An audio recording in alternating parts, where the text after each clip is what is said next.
탄수화물 중독은요, 마약 중독만큼 심각하다라는 얘기를 많이 해요. 나는 탄수화물 중독이 아닐까 이제 걱정을 하시는 분도 계시겠지만, 저는 이제 저탄고지 다이어트에 좀 반대하는 입장인데요. 의학적으로 봐서는 조금 위험한 발상이거든요. 성인병을 일으키고 동맥경화를 일으키고 노화를 일으키고 질병을 일으키는 게 바로 네, 상당히 새로운 개념이고 생소하실 거예요. 자, 우리가 보통 적게 먹고 운동하면 살이 빠진다라고 이렇게 알고 있는데요. 원장님께서는 당독소가 많은 음식을 적게 먹어도 몸이 굉장히 위험하다 이런 말씀을 좀 주셨어요. 어떤 얘기인가요? 최근에 한 연구에서 간헐적 단식을 한 환자였는데 당독소가 많은 음식을 먹었더니 오히려 간헐적 단식 효과는 없어지고 더 많이 비만이 됐고 나쁜 병도 생겼다, 이런 얘기들이 나온 적이 있어요. 당독소라는 개념이 상당히 새로운 개념이고 생소하실 거예요. 당독소는요, 당과 아미노산, 당과 지방이 만나서 만드는 독소예요. 근데 이 독소가 최종 당화 산물이라고 불리는데 우리 몸에서 분해가 안 되고 차곡차곡 쌓이게 돼요. 세포 수준에 가가지고 DNA까지 다 차곡차곡 쌓이게 돼서 독소로 작용하는 녀석이 이 당독소예요. 그래서 이 최종 당화 산물이 독성을 이제 감안을 해가지고 당독소라는 이름이 붙였는데, 당독소를 아주 쉽게 설명을 하자면 어떤 거냐면요, 물 없이 당을 불에다가 가열하면 생기는 게 당독소고, 이게 뭐냐면요, 달고나를 한번 생각을 해보죠. 흰 설탕인데 물 없이 그냥 불에다가 가열만 했는데 얘가 갈색으로 변하죠. 이게 당독소 덩어리거든요. 똑같은 게 탕후루예요. 탕후루도 당독소가 아주 많이 생깁니다. 직화구이, 그리고 여러분들 집에 많은 에어프라이어도 여기에 속합니다. 음식 좋아하시는 분들 마이야르 반응 알 거예요. 스테이크 만들 때 마이야르 반응을 만들어야 음식을 맛있게 만들 수 있다. 그런데 이 마이야르 반응이 안타깝게도 입맛은 좋은데 당독소를 가장 많이 먹게 하는 반응이에요. 그래서 물 없이 직화 또는 오븐이나 에어프라이어에다가 굽고 튀기고 볶는 음식들을 조심하셔야 되고요. 그러면 좀 안전한 음식들은 뭐가 있냐면은 물에 삶고 데치고 이런 음식들은 좋아요. 물에다가 끓여서 먹는 음식들은 상대적으로 당독소가 상당히 낮아요. 얘들의 문제는 뭐냐면요, 이 세포에 가서 다 달라붙어 가지고 그 세포의 기능을 못하게 하는 게 문제입니다. 그래서 얘가 뇌에 가서 달라붙으면은요, 치매라든지 파킨슨병, 알츠하이머를 유발할 수가 있고요. 눈의 세포에 달라붙으면 녹내장이나 백내장, 실명까지도 일으킬 수 있고요. 그리고 간에 가서 붙으면은 지방간 간경화, 췌장 같은 데서도 우리의 당뇨를 일으킬 수 있고요. 그리고 심장에 가서도 각종 심장병을 일으킬 수가 있는데, 얘가 인슐린 저항성을 일으키고요. 각종 대사질환, 성인병의 원인이 되는 거로 돼 있고, 또 하나는 노화를 일으켜요. 콜라겐 조직에 이제 당독소가 달라붙는데요, 조직을 경화시킵니다. 조직의 경화라는 거는 조직을 딱딱하게 만든다는 건데, 결국 우리가 노화가 되면서 피부가 딱딱해지기 때문에 주름이 생기는 거거든요. 우리의 성인병을 일으키고 동맥경화를 일으키고 노화를 일으키고 질병을 일으키는 게 바로 이 당독소인데, 우리 현대인들이 당독소를 완전히 없앨 수는 없어요. 왜냐하면 도처에 그냥 당독소가 많은 음식들이 워낙 많잖아요. 하지만 주로 내가 먹는 음식에서 튀기고 볶은 음식을 좀 피하시고 삶고 데친 음식을 좀 충분히 드신다면 훨씬 더 건강하게 식사를 하시고 다이어트도 잘 되고 당독소도 줄일 수 있는 이런 식습관이 될 것입니다. 당독소가 비만뿐만 아니고 노화의 원인이 된다는 거에 굉장히 좀 충격을 좀 받았는데요. 지방 중독이나 단백질 중독 이런 말은 안 쓰는데 탄수화물 중독이라는 말은 그렇게 많이 쓰더라고요. 유독 탄수화물이 쉽게 중독되는 이유가 좀 있나요? 탄수화물 중독은요, 마약 중독만큼 심각하다라는 얘기를 많이 해요. 밥이 무슨 마약이야 이렇게 얘기할 수 있는데요, 탄수화물 중독에 빠진 사람들을 보면 실제로 그렇습니다. 나는 탄수화물 중독이 아닐까 이제 걱정을 하시는 분도 계시겠지만,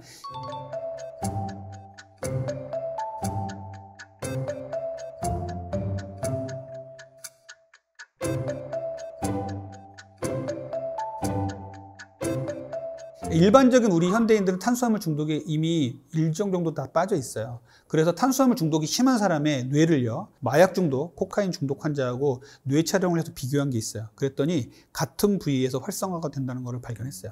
그래서 탄수화물 중독은 마약 중독만큼 무섭다라는 얘기를 하고 있는 겁니다.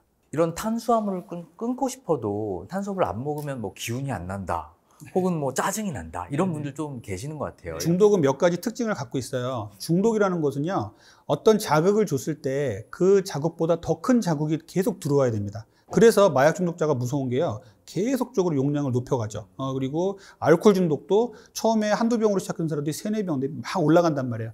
이렇게 용량을 계속적으로 늘려가야지 자기 욕구가 풀린다는 것이 있어요. 그리고 이것을 끊었을 때는 난리가 납니다. 손도 떨리고요, 막 어지럽고요, 식은땀도 나고요, 화도 나고요, 막 이렇게 된단 말이죠. 탄수화물을 막 먹던 사람을 딱 끊게 하면요, 이런 마약 중독이나 알코올 중독자들이 겪는 것하고 비슷한 증상이 나타나요. 그러니까 탄수화물 중독의 문제는 이렇게 의존성, 금단 증상까지도 나타나게 되기 때문에 탄수화물 중독이 무서운 것이 되겠어요. 우리 인류는요, 뇌를 잘 활용을 했기 때문에 만물의 영장이 됐잖아요. 진화의 과정에서 만물의 영장이 되기까지 상당히 중요한 역할을 한 게 탄수화물이에요. 그래서 우리 인류는 포도당에 대한 탐닉을 갖고 있었던 거예요. 포도당만 있으면 먹으려고 했고, 포도당을 저장하려고 했고, 그래서 포도당을 한꺼번에 많이 먹어놓으면요, 다른 것들은 에너지원으로 쓰고 버리는데 얘는 이제 축적을 하는 거예요. 그 축적을 하는 게 지방으로서 몸에다가 축적을 하는 겁니다. 이렇게 지방을 많이 축적해 놓은 사람들이 질병으로부터 더 오래 살아왔고 진화에서 승리를 해왔다는 것이죠. 그래서 인류는 포도당을 먹으면 지방으로 축적하는 이러한 진화의 기전을 갖고 있습니다. 근데 이게 이제 현대에 와서는 너무 과잉되게 먹기 때문에 문제죠. 그냥 길거리에 나가면 그냥 도처에 보이는 게 단맛 나는 음식이고 버튼 하나만 누르면 단맛 나는 음식이 배송이 돼서 오죠. 산업혁명과 농업혁명을 거치면서 엄청나게 많은 탄수화물을 먹을 수 있게 됐어요. 거기다가 정제되는 기술이 또 발전이 되니까 막 갈아요. 현대인들에게 너무나 많은 탄수화물을 이제 주어지다 보고 우리는 그걸 또 먹다 보니까 점점 더 지방을 축적하는 몸이 되는 것이고, 현대의 산업은 계속 단맛을 추구해서 점점 더 맛있는 것들, 입에서 단맛이 나는 음식들을 개발을 하고 있는 것이에요. 요즘 뭐 저탄고지 다이어트 하시는 분들이 좀 많은 것 같아요. 네. 예, 탄수화물을 오히려 좀 지나치게 제한하는 게 오히려 독이 될 수도 있다라는 이런 말씀이신 거죠? 네, 맞습니다. 저는 이제 저탄고지 다이어트에 좀 반대하는 입장인데요. 처음 나왔을 때 그 순수했던 저탄고지 다이어트와 최근에 저탄고지 다이어트가 많이 바뀌었어요. 탄수화물을 뭐 거의 0으로 만들자라는 그런 개념에서 시작된 게 예전의 개념이었다면 최근에는 어느 정도는 먹어도 된다, 대신에 단백질 위주로 먹자, 이런 식으로 좀 바뀌어서 저탄고지 다이어트보다는 저당 다이어트 식으로 좀 바뀐 게 맞는데, 전통적인 저탄고지 다이어트를 보면 지방 같은 것들을 많이 먹어서 탄수화물을 극도로 줄이자는 것이죠. 그러면 어떻게 되냐면은 3대 영양소인 탄수화물이 안 들어오면은 우리 몸에 이제 대사가 잘 안 되기 시작하는 거예요. 그러면 피곤하죠, 무기력하죠, 장기적으로 탈모도 오기도 하고 피부병도 생기고 뭐 입에서 냄새까지도 납니다. 실제로 어떤 분들은 케톤이라는 말을 계속 쓰면서 몸에서 케톤이 나오게 다이어트를 해야 된다, 케토시스, 키토라는 말 상당히 많이 쓰고 있는데 의학적으로 봐서는 조금 위험한 발상이거든요. 탄수화물을 줄이고 지방을 먹게 되면 우리 몸에서 탄수화물이 너무너무 부족해지니까 지방을 쪼개서 케톤을 만들어요. 그래서 케톤을 뇌에서 에너지원으로 씁니다. 근데 저는 그렇게 생각하는 거죠. 좋은 탄수화물들, 정제되지 않은 탄수화물들을 먹으면 되는데 굳이 케톤을 쓸 필요까지 있나라는 생각을 하는 겁니다. 우리 몸에서 에너지원으로 따지다 보면 좋은 정제된 에너지가 아니에요. 그래서 케톤까지 쓰면서 다이어트를 하는 거는 결코 올바른 방법이 아니에요. 정제된 탄수화물을 줄이고 양질의 탄수화물을 먹고 좋은 지방과 단백질을 먹는다면 케톤을 나오지 않게 하면서도 충분히 다이어트를 할 수 있는 몸이 됩니다. 다이어트 하시는 분들 중에 오트밀 이렇게 드시는 분들이 많더라고요. 근데 오트밀을 잘못 먹으면 독이 된다, 이런 말씀도 해주셨어요. 네. 그러니까 독이 된다는 말은 좀 이제 어그로가 있는 얘기고, 오트밀은요 정말 최고로 치는 탄수화물 중에 하나인데요. 네. 곡류 중에서 단백질이 제일 많은 게 오트밀이에요. 그래서 운동하시는 분들 오트밀 상당히 많이 먹죠. 그런데 오트밀을 쉽게 먹기 위해서 갈아서 또는 액상으로 나온 오트밀들이 나오기 시작했어요. 이런 것들을 먹고 제가 혈당을 재봤더니 그냥 백미 먹는 거하고 별 차이가 없습니다. 밀가루 먹는 거하고 별 차이가 없어요. 다이어트를 한다고 생각하고 액상으로 되거나 가루로 된 오트밀을 먹는다는 것은 잘못된 생각이 나는 거죠. 갈아낸 오트밀은 다이어트 식품이 아니라 그냥 건강기능식품이에요. 오트밀을 다이어트용으로 제대로 먹으려면 어떻게 먹어야 되느냐면요, 통 오트밀을 먹어야 돼요. 통으로 불렸다가 밥에 넣어서 오트밀 밥, 귀리밥을 먹던지, 아니면 오버나이트 오트라고 있어요. 그릭 요거트 같은 데다가 오트밀을 불려서 먹는 거예요. 그럼 오트밀이 통통하게 불거든요. 그럼 상당히 맛있어요. 포만감도 대단하거든요. 그래서 탄수화물 중에 곡류 같은 것들은 갈아서 액상으로 먹거나 후루룩 마시게 나온 것들은 대부분 몸에 좋지 않습니다. 곡류를 제대로 먹으려면 알곡으로 잘 음식을 조리를 해서 먹어야지 좋은 탄수화물 보급원이 될 수 있어요. 네. 땅콩 버터. 네. 이게 의외로 또 다이어트에 도움이 된다면서요? 제대로 만든 무가당 무첨가 땅콩 버터를 먹으면요, 다이어트에 상당히 많이 도움이 될 수가 있어요. 땅콩 버터가요, 실제로는 버터가 안 들어가죠. 버터하고 같은 식감을 갖고 있잖아요. 꾸덕꾸덕해서 포만감이 어마어마하기 때문에 많이 못 먹어요. 그래서 2스푼 정도 거를 하루에 총량이라고 생각하고 그거를 하루에 3끼에 나눠 먹든지 한두 끼 먹으면 될 텐데 포만감이 높기 때문에 체중 감량에 상당히 도움을 많이 줘요. 예를 들어서 오이 하나만 먹고 나가면 하루 종일 배가 고프겠죠. 그런데 오이에다가 땅콩버터를 찍어서 먹고 나가면요 든든합니다. 땅콩버터에는 좋은 불포화 지방산, 지방이 있습니다. 땅콩버터에 들어있는 이 좋은 지방은요 오히려 심혈관계를 깨끗하게 하고 HDL을 높여서 혈관의 건강에 도움을 주는 걸로 돼 있어요. 그리고 땅콩버터에 또 하나 제가 주목하고 있는 부분은 갈색 지방을 활성화시킨다는 건데요.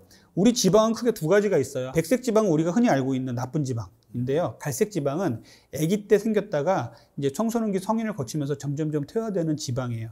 얘는요, 우리 몸에서 열발산을 통해서 지방을 오히려 태워주는 역할을 하거든요. 그런데 몇몇 연구에 보면은 땅콩버터를 먹은 그룹에서 갈색 지방이 활성화되어서 다이어트에 도움을 주었다. 이런 얘기들이 있어요. 그래서 이런 부분 때문에 저는 땅콩버터를 많이 추천을 합니다. 우리 원장님께서는 저항성 전분을 또 강조를 해주셨어요. 저항성 전분, 뭐고 어떻게 먹는 게 좀 좋은 건가요?